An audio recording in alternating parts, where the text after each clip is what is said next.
Hello, hi, whatever. My name is James, and welcome to my YouTube channel. In today's video, I'm going to be showing you the tools I use to run my design business. Now, am I really running a business? I don't know, I'm not sure. But I think technically, definition of a business is the exchange of goods and services for monetary value. So I guess in a sense of it, I run a design business. So I freelance. That's the more appropriate term. I freelance. People find me.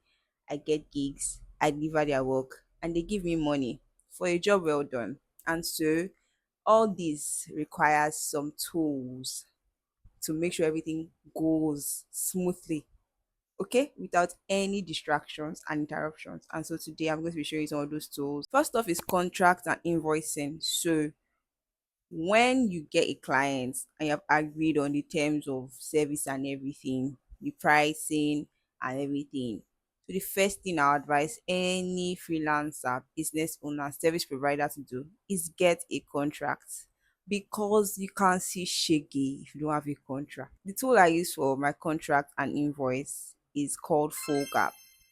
Now, Fullgap is not free, but it's not expensive.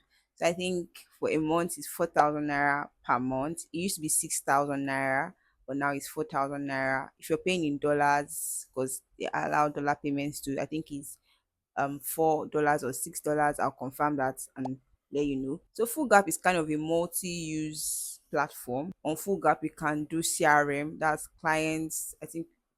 I don't think that's the meaning, but CRM to me is client relationship management. So you can register clients on there, have their special notes, have their contact information, things like that. You can set up a project and track basically deliverables. So you can break your tasks into really granular forms, so you can see everything that goes under a certain deliverables, and so you can use to track the progress of the project. Then you can also use it for contract. So it comes with a already made contract, so you don't have to do anything, think about anything. But you can also edit this contract to include terms or remove terms, read through it and see. It's quite easy to understand once you read through it. So you can add terms, remove terms. So for me, when I'm using full gap for um for projects that don't require printing, so just basically maybe a brand identity doesn't have to be packaging or anything print related, I use the contract as is. But if I'm doing a packaging related um kind of project, I always edit the contract to include the fact that this is just a design project, and not necessarily a print project. So any mistakes that happen in print is not, I don't bear liability for it. So it kind of protects me against that, and kind of make sure that the client confirms all the design files, approves all the design files before it goes to print, so that there's no error or anything on the print, the design file for the print. So you can use that for contracts and you can use it for invoicing. Now the invoicing tool is very, very intuitive. You can invoice on deliverables, you can invoice at the end of the project, you can invoice like you can ask for a deposit and then set the date that the final invoice will be sent, so you don't have to pursue clients all around the place for payments. You can send a reminder if they have missed their payments time or their payments window, so you don't have to text them by yourself. So Fullgap sends them a mail because you have added their contact and everything into the platform. And like I mentioned, you can track the progress of the project, both you and your clients, because in the contract you they would see, and even in the invoice they would see all the deliverables, not necessarily your tax, but all the deliverables, and they can see the dates that you have apportioned that all these deliverables will be fulfilled. So both of you can track the progress of your project from that place. But if you're like me and you need some extra pizzas, you need something, I don't know, more in your control, that is where Notion comes in. Now, I'm a Notion girly. Everything about my life can be found on Notion. The everything. I've mentioned this before in a video I did at the beginning. I will link it. I use Notion for organization. I use Notion to track my finances. I use Notion to track my habits. I use Notion to track my learning. I use Notion to track everything. I use Notion for my content calendar, my content creation, my content ideas. And so it's no wonder I also use Notion as a client portal. Now, previously, I used to offer like a real client portal in Notion. That was in 2023 when the dollar price wasn't a lot. Now the dollar price is what? A lot.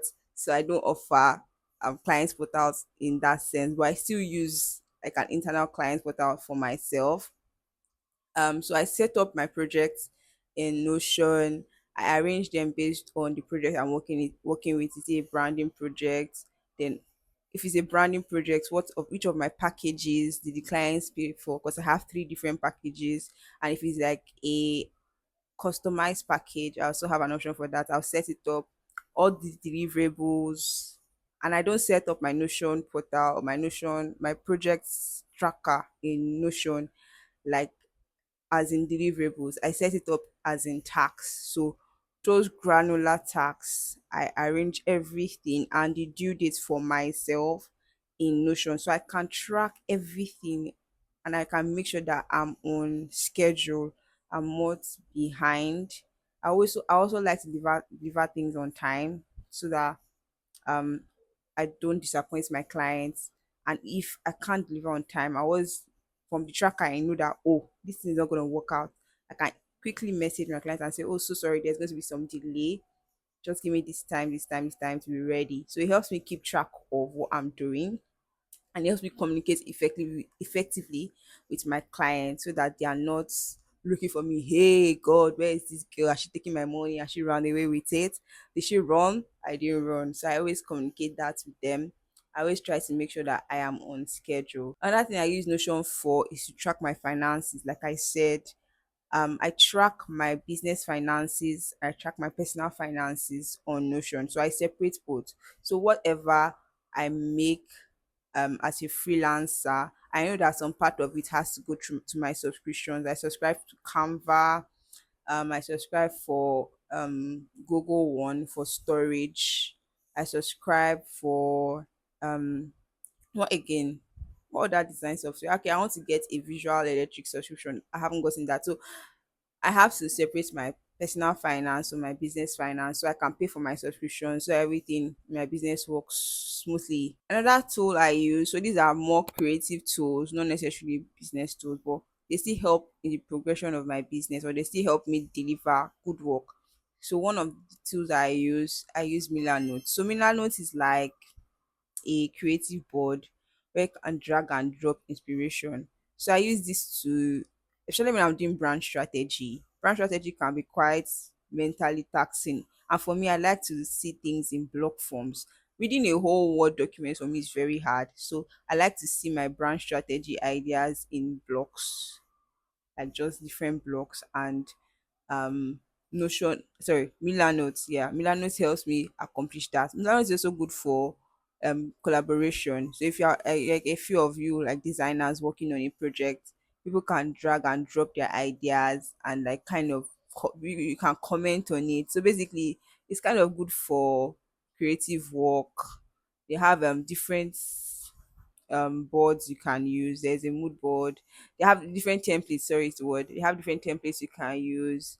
Um, and it's quite easy for you to get used to using it. So I would recommend Milanote 100% to any creative. You can see all your ideas at a glance from where you started to where you are now, and it's easier for you to explain your thought process in your presentations to your clients because you have actually laid it out. I also use Pinterest. So I use different um websites for inspiration. I use Pinterest, I use Cosmos, I use Design Inspiration, I use Same Energy, I use Behance.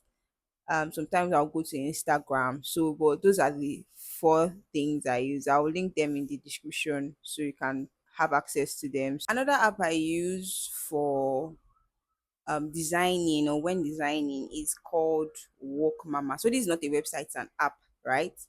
I think that's what it's called. I'm going to put the name here, but I'll just call it Wookmama for now. So I used to test out color palette ideas, right? I discovered this last year and it was game changer. So you can visualize your color palette on different what I call it. You can on different applications. That's the word. You can visualize your color palette on different applications, see how it works. It's just an interesting app basically. You can stay there and play forever. If you're like me, I played with interior design forever. So I use that app also to generate color palette. And maybe I'll do a different video where I show you all the tools that you can use to kind of test out different things, typography, color for your design projects. Yeah, so that'll be a separate video. For designing itself, I use the Adobe software, Adobe Creative Suites. That's what they call it, the Adobe. I don't know how they pronounce their name. I don't really give it damn. So basically, the design giants that wants to render all of us poor, I use their creative suite. What again do I use? Canva. I use the paid version of Canva. I started to get Canva when I started designing social media templates for my clients, right? So I like Canva Pro. I'm not one of those designers that is against Canva. I kind of like Canva. I love the many things you can do with Canva. So if you need like quick motion design for people like us that don't have a strong footing in After Effects, Canva kind of offers you budget friendly, skill friendly um motion design. So that's why I like Canva. And you can get too many elements that are animated on Canva. You can get too many things on Canva. So I like it. Actually quite like it a lot. Those are all the tools I use. Just a quick video showing you guys all the tools I use. If you want access to any of those tools, check in my description. It's gonna be there. If you want have any questions, the comment section is open, it's just for the taking. And as usual, like, subscribe, share with your other designer freelancers, even other freelancers, doesn't matter really, service providers. Share this video with them so they can also, maybe, if they are interested, use the tools I recommended. And with that, that brings me to the end of the video. I'll see you in the next one. Ciao.